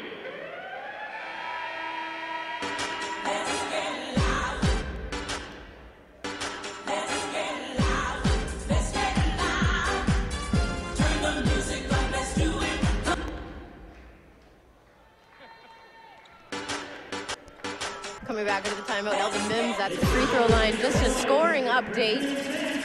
In the other playoff game going on right now, it's the play-in game between the Ottawa Skyhawks and the Mississauga Power. They are just about 2 minutes underway in the third quarter, and the Mississauga Power are up 61-55 over the Skyhawks in Ottawa. So one of the things I love about playoff basketball is that anything can happen. Regular season pretty much means nothing. You know, it's like it's a warm-up for the playoffs. It's a brand new season, and you got to play a brand new basketball game. The Lightning on the foul shot by Mims takes a 1-point lead, and Jermaine Johnson is going to get called for the foul. Idlet was able to get him to bite on the pump fake. 52-51, Stephen Idlet to the foul line, and that will bring Dwight McCombs off the bench and into the game as Jermaine Johnson. That's 4 for Johnson. Picks up the 4th, and I said him staying out of foul trouble is going to be important because of how much of an impact he has on the floor for Coach Michael Ray Richardson. A huge impact in a very huge game right now. It's a 1-point, well, now tie game. It's a very, very close game here, so he's definitely a player that he does not want to have in any kind of foul trouble.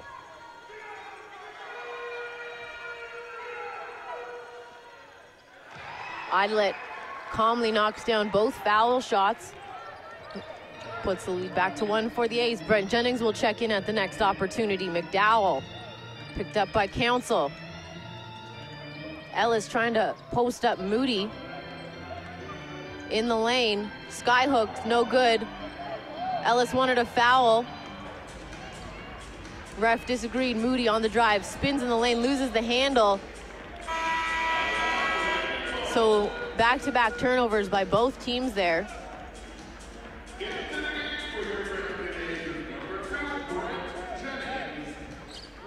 Brent Jennings came in for Cedric Moody.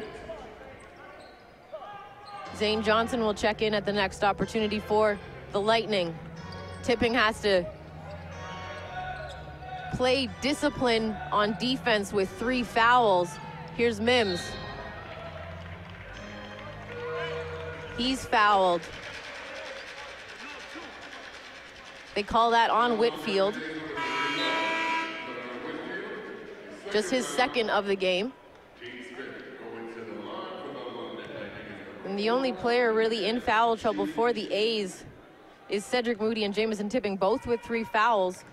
Everyone else who has been in the game either has 0 or maximum 2 fouls for the A's. Yeah, it's been smart, disciplined basketball played by the A's, and it's a team game. They're playing all around. One more time. Make some noise, make some noise.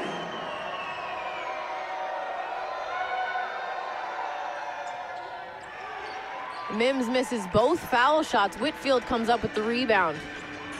53-52 lead for the A's. Just under 5 minutes to play in the third quarter. Tipping. Driving. Pulls up. Gets away from the defense. That one misses. Whitfield comes up with it. Back to Tipping in the lane to Idolet, and Idolet puts it off the glass and in. I think that last shot with Tipping, I think he actually surprised himself that he was actually that wide open to take that floater. Well, when you pump fake the defense like you're really going to shoot it, he really got McCombs in the air. As McCombs goes off the glass and using his sky hook. Still a 1-point game. Down low to Idolet. Out to Tipping. Gets around the defense. Kick out. Jennings left open in the corner. That falls for Brent Jennings. And that puts it up to a 4-point lead for the A's. 58-54, under 4 minutes to play in the third quarter. McDowell picked up by Council. Jennings gets caught on some screens, picks up Williamson, pull-up, jumper, falls for Garrett Williamson. They're gonna say it was a long two.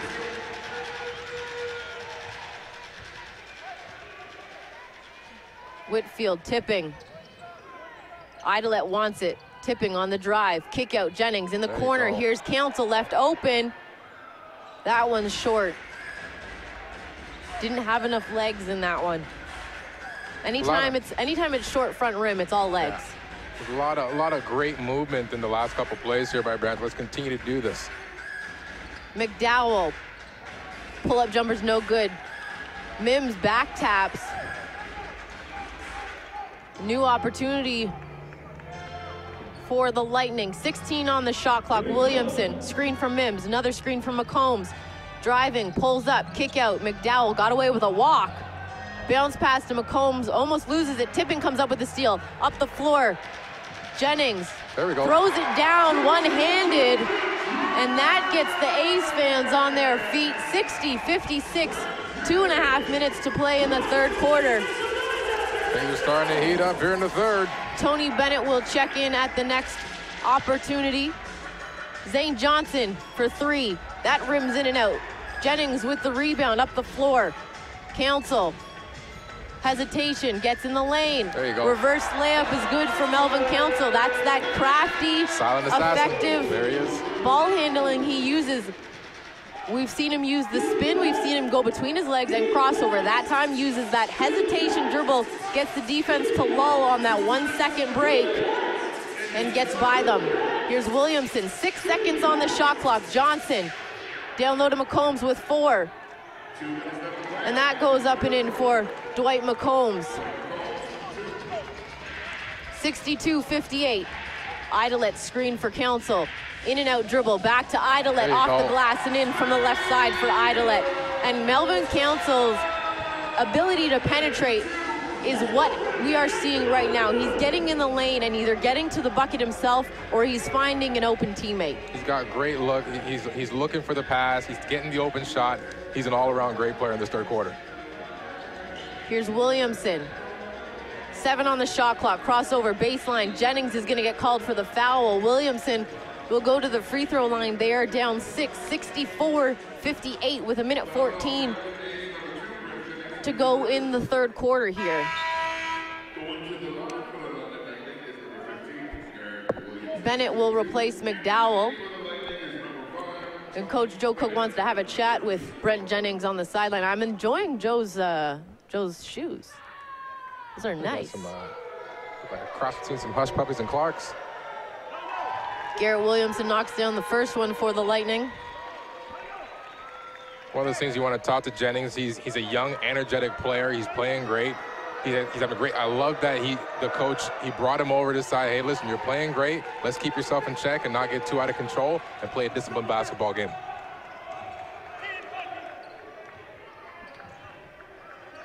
Williamson knocked down the free throws, cuts the lead to 4. Council. The Lightning now, almost like they're going to a matchup zone and switching on everything. Here's Whitfield, 5 seconds on the shot clock. Whitfield's got to go to the hoop. That shot misses. Mims with the rebound. not necessarily what you want is Flynn Whitfield having to make a desperation shot in the with the shot clock expiring. Yeah. Williamson loses the footing and gets called for a travel. Great defense by Council. And that's, ladies and gentlemen, what we like to call in the basketball game of pulling the chair on the offensive player. And he had his hands up. All he did was take a step back, and Williamson just lost his footing and fell. Yeah, he was waiting for the post up. He was looking for that body, but turn around. Oh, no body. You're on the ground. Council to Tipping, almost lost the handle. 10 on the shot clock. Tipping recognizes it, puts the shot up, long three. That hits rim, doesn't fall though, and Zane Johnson is going to get called for a push in the back. And he doesn't understand why, but he did have his two hands on the back when he went up for that rebound.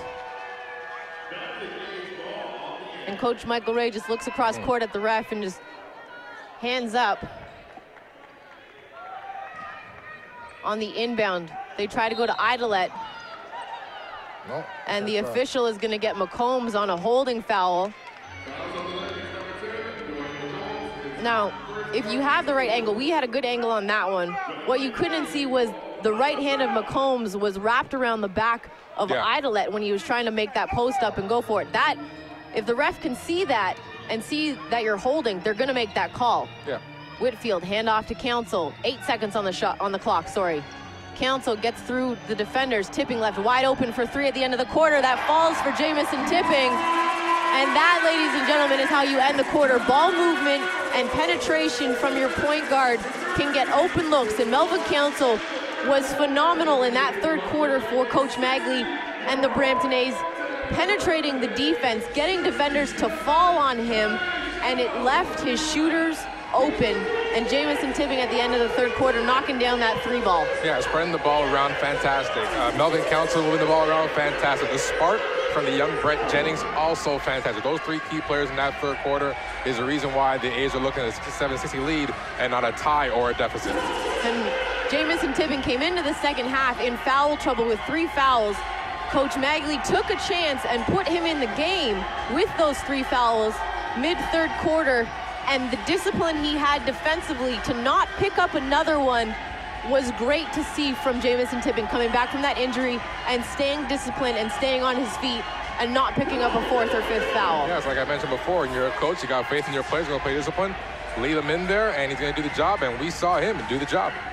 And as you mentioned, Paul, the A's with a 7-point lead going into the fourth quarter, 67-60, but you never want to count out the London Lightning. They are 2-time defending champions for a reason. But as we've said throughout this game, and as Rick mentioned at the half, basketball is a game of runs, and we can expect a run from the London Lightning in this fourth quarter. But how will the Brampton A's respond to that run as the A's have their starters back on the floor to start the fourth quarter? Well, what do you think you got to do is you got to have a long-term humbling experience, right? You can't just look at this game and say, you know what, we won the first one, but the thing is, this is a series. This is not just a one game knockoff. You got to win 3. We're gonna have to find a way to win in London and possibly take it the distance. So they got to play smart in this fourth quarter and have it follow through for the next 3 games. Zane Johnson's shot misses. The loose ball eventually tips and lands in the hands of Scotty Harrelson. Another scoring update with 5 minutes to go in the third quarter. Ottawa has retaken the lead against the Mississauga Power, a 73-71 lead over the Power in that play-in 1-game winner-go-home playoff matchup. Moody between the legs, step back 3, that doesn't fall. Allen Iverson loved that move. And then Moody's gonna pick up his 4th foul. You know, we got the Windsor Express are probably down there in Windsor paying close attention to that game out there in Ottawa. Bennett, McCombs, Mims, Williamson, and Zane Johnson on the floor for the Lightning. Cavell with a nice block. There we go. And most would say, oh no, that's a jump ball. We're playing FIBA rules. when a defender gets their hands on the ball and you go up with it, that's an automatic travel. Yep. There is no jump ball unless two players have both their hands on it and footing on the ground. Hand off to Zabez. Loses the ball, back to Moody, 10 seconds on the shot clock. CJ with the screen, Francis now. Back to Moody, loses the handle. Williamson going against Francis, behind the back move. And they're gonna get Kevin Francis on the foul. Just Francis's second foul. Moody still the scoring leader, along with Idolet, both with 10 points, leading the A's, and Elvin Mims is leading, has a double-double already with 14 points and 12 rebounds for the Lightning.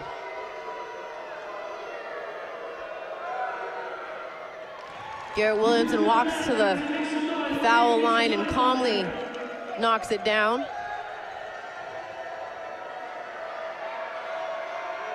Brampton A's fans starting to get into this. They're starting to get a real playoff feel right now. You know it's a playoff feel when Michael Ray gets closer to our table, getting real into the action. Zabez almost losing the handle with his dribble. 10 seconds on the shot clock. Gets around Bennett. And then he's blocked from behind. And they're going to get Bennett on a foul.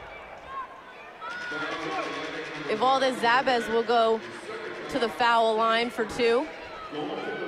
The A's with a 5-point lead, a minute and a half into this fourth quarter, sorry. And Bennett, I believe, doing exactly what Michael Ray wants to do, which is have that conversation with the ref on that call. Given the fact that Michael Ray already has one technical, if I'm his assistant coaches, I'd rather Bennett have that conversation than Michael Ray and not run the risk of picking up a second technical and then an ejection. Francis on the rebound after the missed free throw by Zabez. He's blocked, goes out of bounds though. A's will keep possession. Francis might have been poked in the eye on that. You know, Michael Ray has to be careful with that first technical. If he, picks up that second one, he's ejected and then faces a suspension. Yeah, you definitely do not want to have that, especially in game 1 of the playoffs.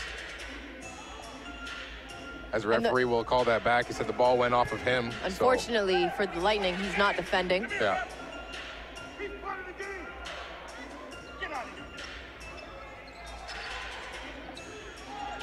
And Michael Ray saying to the ref, he's part of the game. In all seriousness, the other ref thought he was joking around.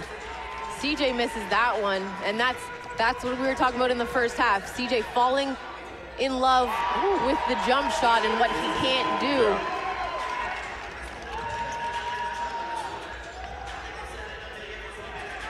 You got to get him the ball earlier. They get it to him down low on the reverse. Goes up against McCombs, can't get it to go. Wanted a call, and an offensive foul is going to be called on Tony Bennett. In this situation, I know CJ is frustrated. He's going to take a seat. He's going to come out of the game, and he's visibly upset because Coach Magley is taking him out of the game. But the thing is, in that situation, I understand that you felt you were fouled, but you need to bust your butt and get back on defense. You can't sulk because you didn't get the call. You've got to get back on defense. When there's a dead ball, then have that conversation with the ref. Unfortunately, when it's the playoffs, we can't have players sulking, which is what he did after that no call by the ref. Kevin Francis for 3 knocks it down. I apologize that I went on that little rant there, but it's true. You don't want to be sulking in the playoffs. Put your big boy pants on and get back in the game. Yeah, at the same time, it's a great move there. I know Cavell's frustrated being pulled out of the game by Adler, but it's a great move because if he takes that frustration into the game, he may end up getting another foul, a technical, and that's something you do not want, especially in game 1. And I want to see him take this frustration and put it into his game. Go to work. Go and do what you do so well on the floor. Go to the basket. Moody on the drive, and they're going to call him for an offensive foul, which he honestly, now that's 5 fouls on Cedric Moody. He does this, and unfortunately, I kind of agree with the foul. When he drives, if you pay attention to him on the drive, you can catch that his offhand when he drives sometimes, It's holding off. It's holding off the defender. Yeah. Which essentially is the foul. Unfortunately, though, he's now on the bench with 5. And he's definitely one of those clutch players we need in that fourth quarter. The question is, how long can Coach Magley go with him on the bench with a 71-64 lead in this fourth quarter? Francis left open for 3 again. Almost got the shooter's roll on that. Mims pulls down the rebound. Bounce wasn't so friendly for him. It almost had a kind of a dead bounce on it once it hit that back iron and bounced back. Ooh, Williams got away with a little bit of a carry. And they're going to get Idolette on a foul.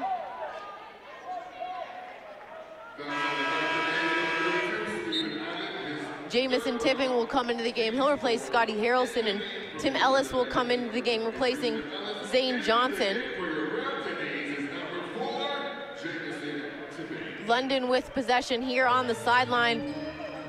In front of us at the scorer's table, McDowell, the handoff from McCombs. Going against Zabez, keeping him in front of him. Pull-up jumper that falls for Steph McDowell, 71-66. Council gets out in transition, pulls it up. Tipping, Francis. See a reverse screen and roll there with Francis and Zabez. Around the horn, Council tried to get the shot. That's a nice pass to himself. I think he wants that as an assist to himself on paper. Yeah. Jamison tried to get the charge. No call by the refs. I like that no call there. In this situation, in a 6-point game, in a 7-point game, Mims got away with a travel. Still managed, though, to get the shot off. Yeah. 73-66. Great look. Tipping left wide open in the corner. Off the mark. Mims climbing the ladder, pulls that one down. McDowell going against Zabez. We saw this on Friday. Zabez, good job keeping him in front. Williamson, turnaround, fading, misses, Tipping with the rebound. I like the defense from Zabez. McDowell was able to take advantage of him, unfortunately, on Friday and got a... Council on the drive, definitely some contact. Francis there to clean it up, though, and Coach Michael Ray wants a timeout. 75-66 lead for the Brampton A's as the Lady A's take to the floor.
Your Lady A's.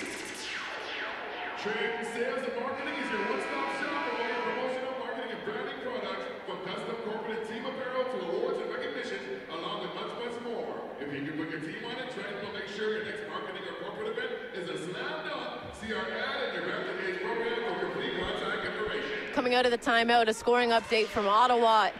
Nearing the end of the third quarter, Ottawa with a 2-point lead, 85-83 over the Mississauga Power. We are back in play here at the Powerade Center, 75-66 lead for the A's with 7 minutes to play here in the quarter. Williamson to Jermaine Johnson, he's back in the game.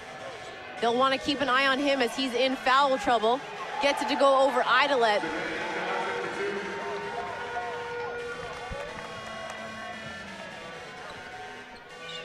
Council. Tipping ends up with it. Zabez on the block. Can't get that one to go. That's just got to know where you are on the court. I think he thought he was a little closer to the rim on that one. And a little bit further to the left on it. It's all about court positioning. Got to know where you are. Brent Jennings will check into the game at the next opportunity. Down low to Johnson again. 6 on the shot clock. Idolet gonna get called for the block. I thought he had position on that, well outside of the restricted area. Yeah. Coach Maggs thought that Jermaine Johnson threw an elbow to clear space. I don't know if he called that a flopping block. Couldn't quite read the lips, but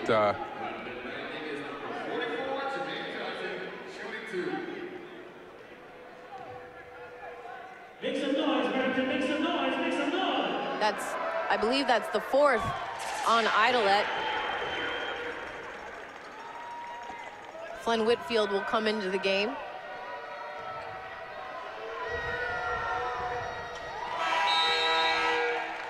Jermaine Johnson's foul shot cuts the lead down to 5. 75-70, 6:14 to go in the 4th quarter. Council, Francis, Jennings, Whitfield, and Tipping on the floor. The big lineup for Coach Magley. Tipping with 10 seconds on the shot clock. Screen from Whitfield, going against Jermaine Johnson. Pull up, doesn't fall. Williamson with the rebound. The Lightning in transition. Williamson losing the handle, loose ball on the floor. Ellis comes up with it over to Mims. And the finger roll goes for Mims, cuts the lead to 3. Here's the run by London. How is Brampton going to respond to it? Ball movement, plain and simple. Ball movement, get the ball around, confuse the defense. Francis fading to the left, gets that to fall over the outstretched arm of Elvin Mims. 77-72, 5:15 to go in the 4th. McDowell, 14 seconds on the shot clock. They want to go down low to Johnson. He's got Whitfield fronting him. The help defense is there from Tipping. 6 on the clock. McDowell below the foul line, and it falls. 3-point lead now for the A's with 5 minutes to go. How much longer can Coach Magley keep Cedric Moody on the bench in the 4th quarter with 5 fouls? Council, they're going to get Johnson on a foul. Oh boy, yeah. And that is number 5 on Jermaine Johnson. Now Michael Ray Richardson has to make the decision. Do I leave him on the floor with 4:49 to go in the 4th and only 1 foul left, or do I take him off and sit him for a minute or 2 and see how long I can get out of Dwight McCombs? Well, yeah, a deficit like this, he's going to have to keep him in. Jennings, how about that? In the corner, the lefty from downtown, 80-74, 6-point lead. So far, this has turned into the matchup we thought it was going to be. Jennings, those long arms, saves the ball, but throws it right out of bounds. He was blind. He was trying to. He kept it in bounds. He was trying to stay inbounds on this sideline without it going to a London Lightning player. Unfortunately, turns the ball over anyways. Williamson will trigger it in on the sideline across the court from the scorer's table. McDowell, screen from Mims. Council stays with him. Pull-up jumper. That falls for Steph McDowell. You can't play better defense than that. Yeah. 4-point lead, 80-76 for the A's. Council, screen from Idolet, splits the defense, coming back to back to Whitfield, my mistake.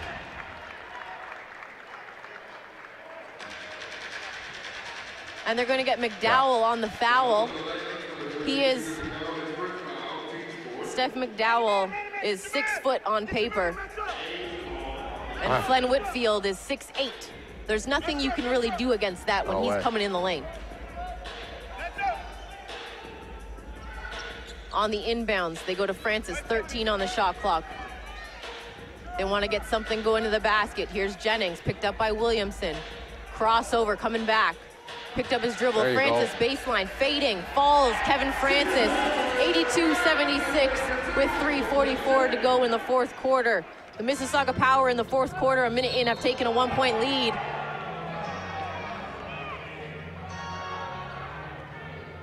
And Melvin Council is going to get called for a holding foul, and that will send Steph McDowell to the foul line.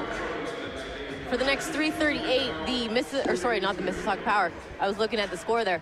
The London Lightning will go to the foul line on every call on the Brampton A's. However, not too much at a disadvantage, as the Lightning don't have a foul to give with 14 fouls. Yeah, the thing I love about this is that after that last foul, we had Jamison Tipping go over to Council and just try and calm him down. Council's frustrated. He wanted to go to the referee and give him a piece of his mind, but Tipping brought him aside, cooled him down, and now we see Council going to the referee, talk with a calm mind, and really get this thing going. Because when he's, especially game one of the playoffs, you do not want to get on the bad sides of the referees. It is also always possible we could see this trio of refs again in the playoffs. As McDowell walks to the line and calmly knocks down both foul shots. 82-78, 3.5 minutes to play in the fourth quarter. Council, Jennings. Here's Whitfield. Back out to Council for three. Off the mark, losing the handle. Jennings is there to clean up the glass, and he's fouled. And I think that's going to go to Johnson. If Mims is smart right now, he'll try and get the ref to give it to him. And the ref does give it to Mims. Jermaine Johnson bailed out there by his teammate. That would have disqualified him, as he's got 5 fouls. Saw that 4 go up, and it was only the 1 4, so it'll go to Mims and not Johnson. Only Mims' first foul in the game, so the ref giving it to the right player in that situation. Brent Jennings on the foul line.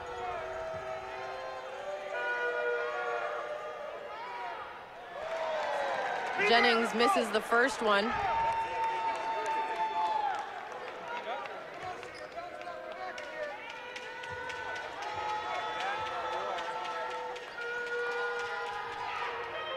And knocks down the second one.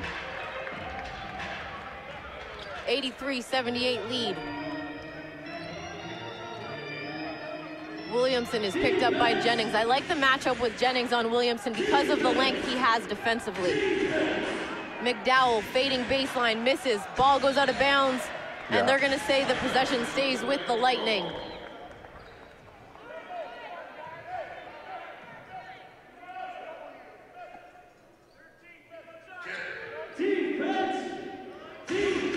Ellis picks up his dribble. He's caught. They go into Johnson. Whitfield trying to back him down. Gets around. Good defense there by Whitfield to contest with it. Williamson, though, there to clean it up. Cuts the lead down to 3. 83-80.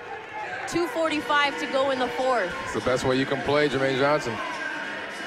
Here's Francis fading away. Gets Friendly the roll on that one.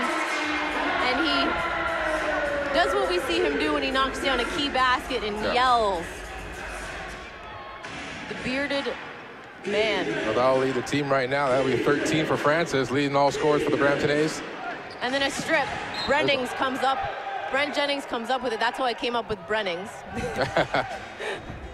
I wanted to say Brent and I wanted to say Jennings, and I came up with Brennings. And the refs are going to have a conference to see if that was unintentional foul. I think they're going to look at it, see if it was actually a clear path foul. I think that's what the discussion is. See if Brennings had a clear path to the basket. Right now, if I'm either an assistant coach on the bench or a player on the floor, I'm coming to Michael Ray. As Coach Max yells down the sideline right back at Michael Ray. I love the relationship and the respect that each coach has for each other in this matchup. They have fun coaching against each other. Absolutely. Brent Jennings, they call it a common foul as Brent Jennings goes to the free throw line. Got to make these.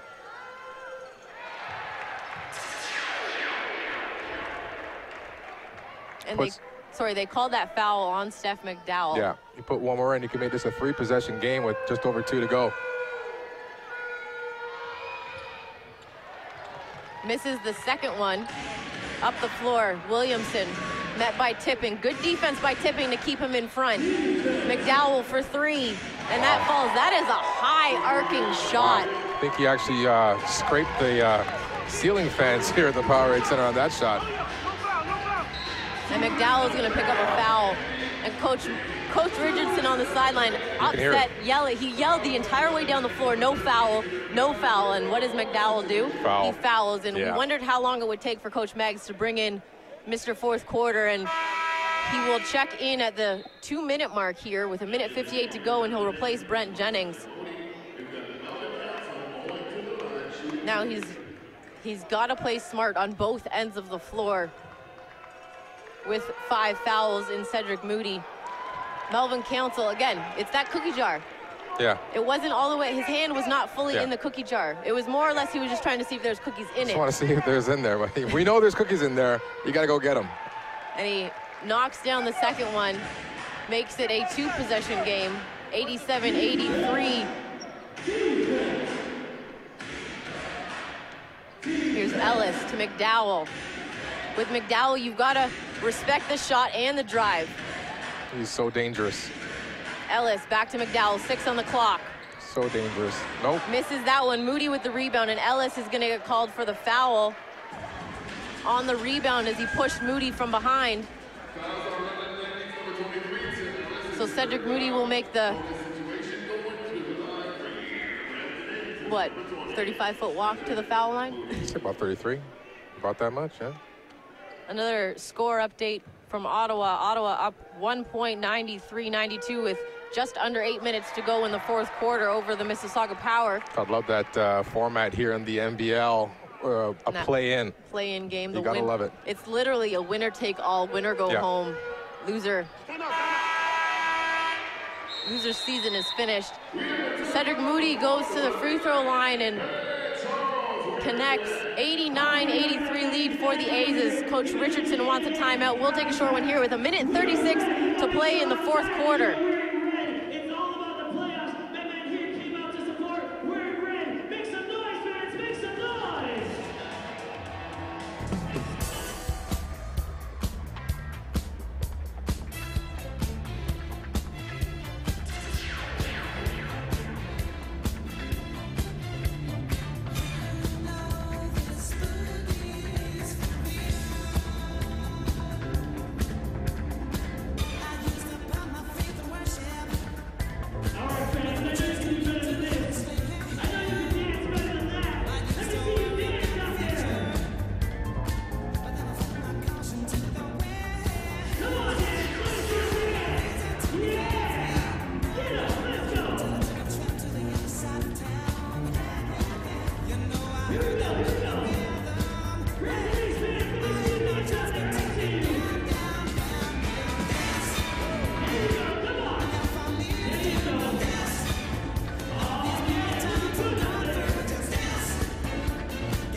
Fans, if you want to watch exciting playoff basketball, look no further than right here with the Brampton A's. Coming back out of the timeout, Lightning with possession on the sideline across the court from us at the scorer's table. The A's with a 2-possession game, depending at how you look at it. Mims, long 2, off the mark.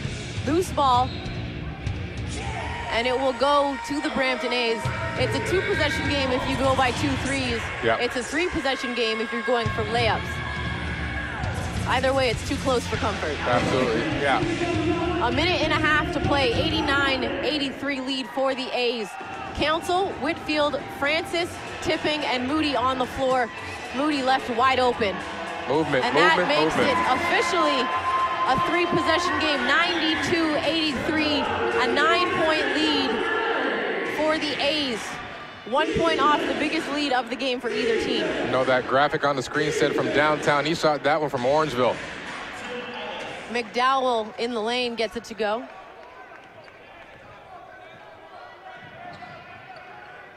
Under a minute to play here in the fourth quarter, 92-85. Moody with possession for the A's, 13 on the shot clock. Right now, it's all about clock management for the A's. Council driving, pull up, baseline, short, Nice. out of bounds, stays with the A's.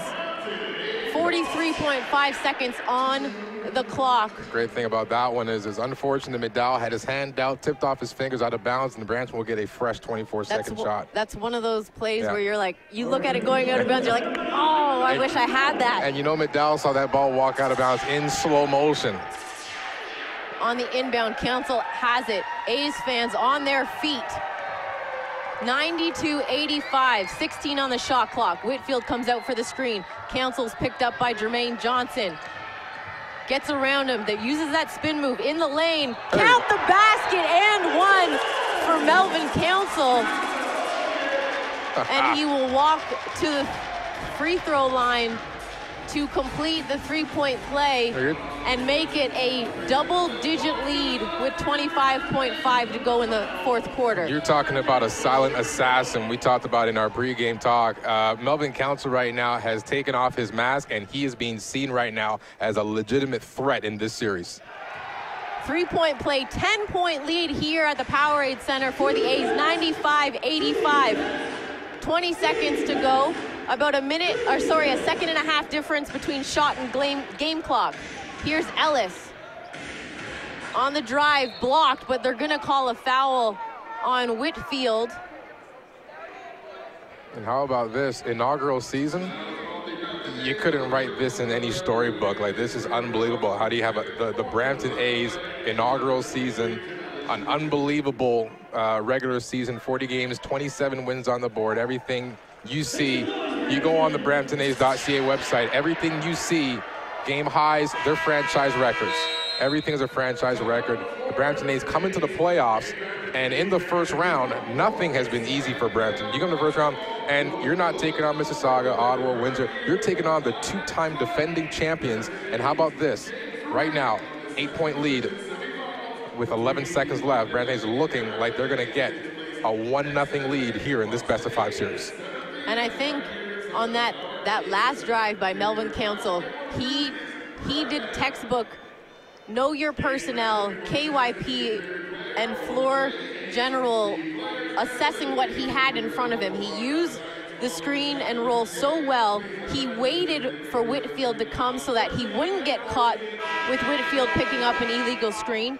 He took that second to wait for his big man. He used the screen. He got picked up by the 6'9" Jermaine Johnson, and he went to work against him.